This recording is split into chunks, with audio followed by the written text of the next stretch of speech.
सिर्फ हार्डवर्क से सब कुछ नहीं मिलता। आजकल आज के जमाने में तो हार्डवर्क से कुछ नहीं मिल सकता। अगर वो होता तो कभी एक मजदूर तो दुनिया का सबसे सफलतम इंसान होता ना। सबसे ज्यादा मजदूरी और हार्डवर्क तो वही करता है।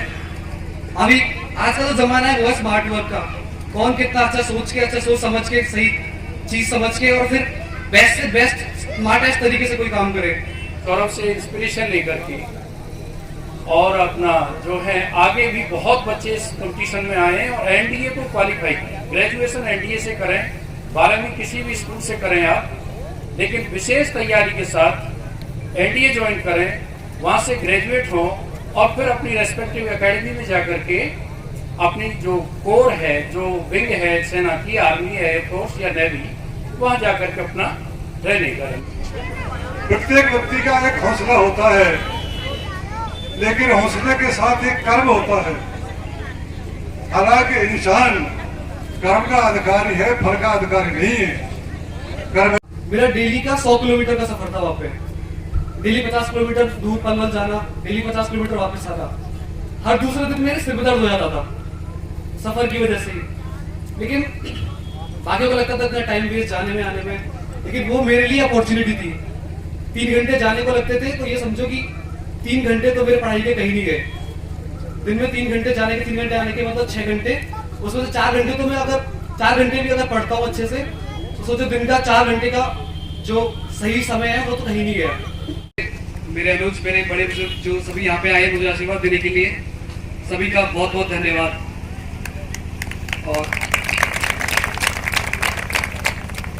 और आज तो बहुत खुश हूँ मैं कि आज पूरे गांव से सभी मेरे टीचर्स, मेरे बड़े बुजुर्ग, मेरे रिश्तेदार सभी आए मेरे को आशीर्वाद देने के लिए, और आपका फिर से बहुत बहुत धन्यवाद। अभी बात करते हैं जो मेरे साथ के यंगस्टर्स हैं, जो खासतौर से आज मुझे मिलने को आए हैं इस उम्मीद से कि आज वो यहाँ से कुछ लेके जाएंगे, कुछ एक होप या एक मोटिवेशन कि हाँ मैं उनको कुछ बताऊं, उनको एक मार्गदर्शन करूं। तो सबसे पहले तो ये कि आप अपने आप को ना कभी छोटा ना समझें।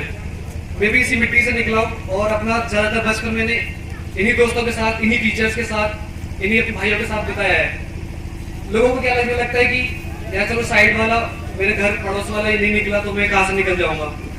लोगों को ये लगने लगता है कि सभी नहीं निकल रहे, मैं भी ऐसे ही बाकी की तरह रह जाऊंगा। ये तो कभी नहीं सोचना है। कभी अगर हारे होते होते ना तो पीछे देखते हैं, और कभी बहुत अच्छा कर रहे हो तो आगे देखते हैं कि और कहाँ आगे बढ़ना है।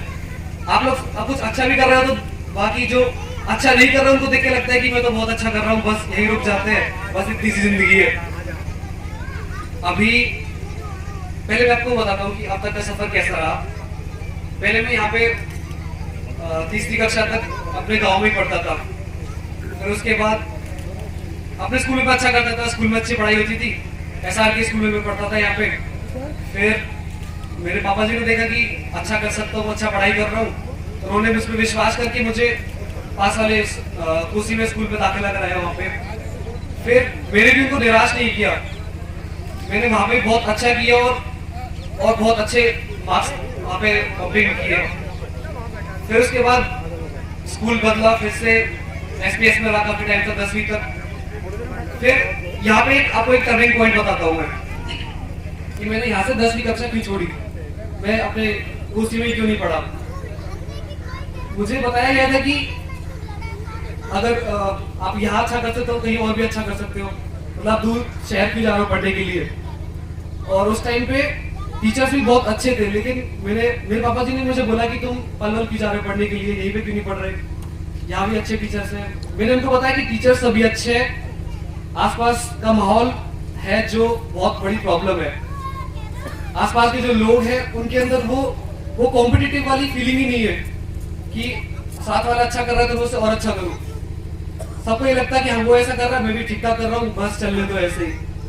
लोग उसी में खुश है, तो वही सबसे बड़ी प्रॉब्लम है। आप में से कोई निकलना ही नहीं चाहता, सबको लगता है कि आप कंफर्टेबल लाइफ, आराम से सबको चल रहा है, सब कुछ ठीक है।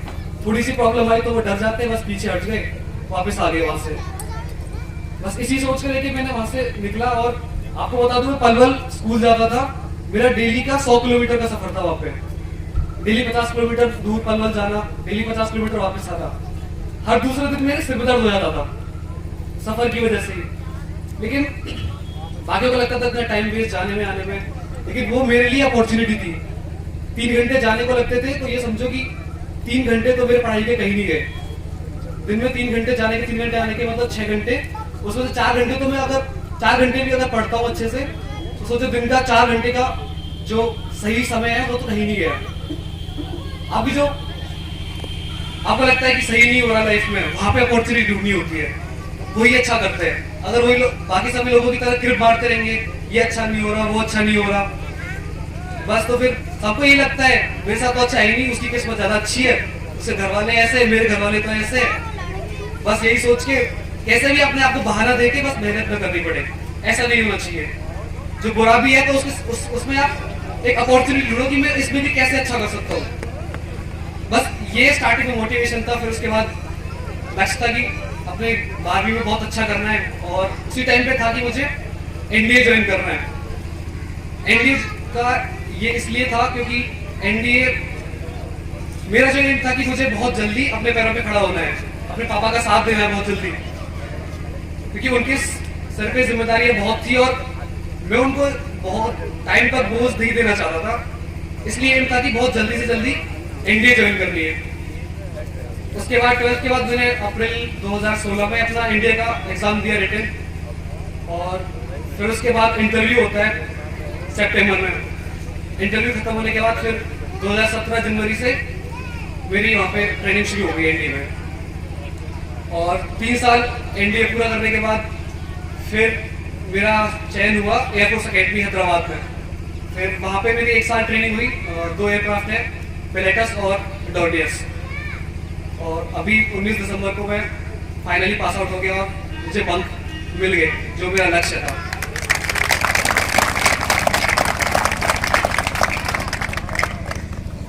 और आपको बता दूं, आपको लगता होगा कि एक बार चयन हो गया बस एनडीए चले गए, लग गए बस। दूर से ऐसा लगता है कि हाँ बस चले गए, अब सब कुछ आसानी से हो जाएगा। वहां पे एक एक दिन चुनौती थी, एक एक दिन। आपको ऐसा कभी नहीं लगता था कि आज का दिन पूरा हो गया तो कल का निकल जाएगा। हर दिन अगले दिन के लिए मेहनत थी वहां पे। और मेरे साथ में कुछ ऐसा नहीं कि जितने हम लोगों का चयन हुआ था सबके सब बन गए फ्लाइंग ऑफिसर। हम बहुत सारे लोग ऐसे जो पीछे रह गए वहां पे जाके, उन्होंने सोचा कि बस हम तो आ गए इंडिया, कुछ नहीं करना, मजे कर रहे हैं, बस ट्रेनिंग थोड़ी बहुत कर लेनी है, ऐसा सोच के वो फिर गिर गए वहां पे। आपको लगता होगा कि सफलता कोई एक मंजिल नहीं होती, सफलता उस जर्नी का नाम होता है। वो जर्नी से आप एक बार ज्वाइन कर लेते हो ना, वो यात्रा ही होती है सफलता। और उसमें ना कभी रुकने वाली जो फीलिंग होती है वही है जो आपको उस पर हमेशा चलने को मजबूर करती रहेगी, या फिर आपको हमेशा चलाती रहेगी। जिस दिन आपने सोचा कि बस अब हो गया, बस वही खत्म हो जाता सब कुछ, वो रुकना नहीं है कहीं भी। और आप में से बहुत है, मेरे साथ के दोस्त हैं, बहुत अच्छा कर रहे हैं। एक दोस्त है मेरा बाहर पढ़ रहे हैं, आईआईटी कर रहे हैं, एक एमबीबीएस कर रहे हैं। लेकिन बाकियों की तरह ऐसे नहीं कि बस एक जगह कहीं फेल हुए बस बैठ गए, ये तो कभी नहीं होना चाहिए। बार बार कोशिश करते रहो। और दूसरी चीज, सिर्फ हार्डवर्क से सब कुछ नहीं मिलता। आज के जमाने में तो हार्डवर्क से कुछ नहीं मिल सकता। अगर वो होता तो कभी एक मजदूर तो दुनिया का सबसे सफलतम इंसान होता ना, सबसे ज्यादा मजदूरी और हार्डवर्क तो वही करता है। अभी आज का जो जमाना है वो है स्मार्ट वर्क का। कौन कितना अच्छा सोच के, अच्छा सोच समझ के, सही चीज समझ के और फिर बेस्ट से बेस्ट स्मार्टेस्ट तरीके से कोई काम करे, वही आजकल सफल हो पाएगा। तो ये है गुड फ्लाइंग, कि फ्लाइंग में, उड़ने में, जहाज उड़ाने में, सरल भाषा में कहें, मेरी बहुत रुचि है। मैं बादलों के ऊपर जाकर के देखना चाहता हूँ कि आसमान कैसा है। यानी इरादों के मुताबिक ही ऊंचाइयां छूने की तमन्ना इनके दिल में पहले से ही रही है। और गांव की बैकग्राउंड में बढ़ कर के और इतना मुकाम हासिल करना, ये बहुत ही बड़ी काबिल तारीफ है। जैसा कि अपनी भारतीय वायुसेना का स्लोगन है, मोटो है, touch the sky with glory. So मैं भगवान से प्रार्थना कर रहा हूँ आशीष और महादेव के प्रांगण में खड़े होकर के कि एक दिन ऐसा है कि he will touch the sky with glory. और नवे स्पर्शम दीप्तम, इसका हिंदी अनुवाद ये है क्योंकि मैं कोशिश करूंगा कि अपनी ही भाषा में सब चीज को कह पाऊँ। मैं AFA और PFTC सिकंदराबाद वहाँ इंस्ट्रक्टर भी रहा हूँ। प्री फ्लाइट ट्रेनिंग कॉलेज होता है, तो वहाँ मेरी बड़ी इच्छा रहती थी। मेरे गांव की तो मेरा बहुत ही बड़ा ख्वाब था कि मेरे गांव से कोई आए और खास की यहाँ ट्रेनिंग ले। तो ये भाग्यशाली दिन है। मैं विशेष रूप से ईश्वर से प्रार्थना कर रहा हूँ कि सौरभ से इंस्पिरेशन लेकर के और अपना जो है आगे भी बहुत बच्चे इस कंपटीशन में आए और NDA को क्वालिफाई करें। ग्रेजुएशन NDA से करें, 12वीं किसी भी स्कूल से करें आप, लेकिन विशेष तैयारी के साथ NDA ज्वाइन करें, वहाँ से ग्रेजुएट हों और फिर अपनी रेस्पेक्टिव एकेडमी में जाकर के अपनी जो कोर है, जो विंग है सेना की, आर्मी है, एयरफोर्स या नेवी, वहाँ जाकर के अपना ट्रेनिंग करें। मैंने अपने एक्सपीरियंस में देखा है कि NDA से पास आउट ऑफिसर्स हमेशा दे वर वेरी वेरी स्मार्ट, क्योंकि उनकी बुनियाद नींव उनकी बहुत अच्छी थी, बहुत सॉलिड थी। NDA से कमीशन लेना और उसके उपरांत जो CDS या अन्य रास्तों से कमीशन लेना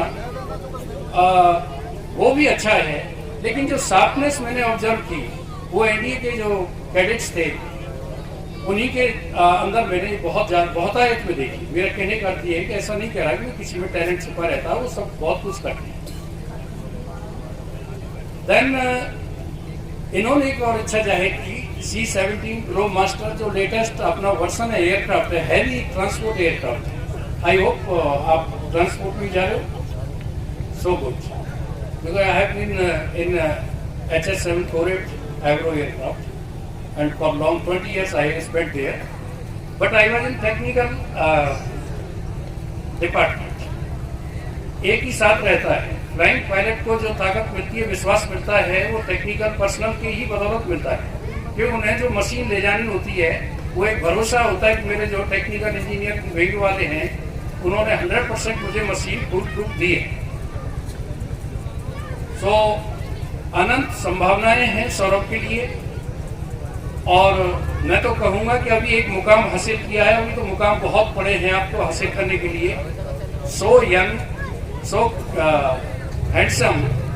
मेरे मित्र जो बड़े खुश हो रहे थे, मैंने सबसे पहले ये ट्रांसमिट किया चारों तरफ कि भाई हमारे गांव से एक फ्लाइंग पायलट है, हमारा बच्चा जो है ये joined Indian Air Force as a flying pilot. तो उन्होंने जो है बहुत ही खुशी जाहिर की, बोले कि क्या नंदगांव वाले ऐसे ही स्मार्ट होते हैं क्या बच्चे। और एक और आग्रह करूंगा कि हर स्कूल वाले जो अपना चला रहे हैं, समय समय पर जब भी सौरभ छुट्टियां आए तो बच्चों से इन्हें जरूर मिलवाएं, ताकि बातचीत के जरिए बच्चों को इंस्पिरेशन मिले और वो भी सेना को ज्वाइन करें। लोग सभी देश की सेवा करते हैं, विभिन्न तरीकों से करते हैं, सब करते हैं, लेकिन सेना की अपनी ही एक कल्चर है, अपने ही एक रिवाज है, और वहां जो आदमी जाता है उसकी सोच में, नजरिए में बहुत अंतर आ जाता है। वो जिंदगी को भी एक अलग तरीके से देखते हैं, वो अपने समाज और देश को भी एक अपनेपन के साथ, ज्यादा अपनेपन के साथ देखते हैं। तो ऐसे ही यदि यंग बच्चे अभी जाएंगे तो मेरा ख्याल है कि एक दिन नंदगांव का भी नाम एक बेहतर उसमें नामों में हो। बेहद खुशी का दिन है कि हम अपने जन्मभूमि, अपने गांव, अपने क्षेत्र के एक युवक को उस उपाधि से सम्मानित किया जाता है, उसको जीवन में प्राप्त करके उन्हें यहाँ हम सम्मान दे रहे हैं। प्रत्येक व्यक्ति का एक हौसला होता है, लेकिन हौसले के साथ एक कर्म होता है। हालांकि इंसान कर्म का अधिकारी है, फल का अधिकारी नहीं है। कर्म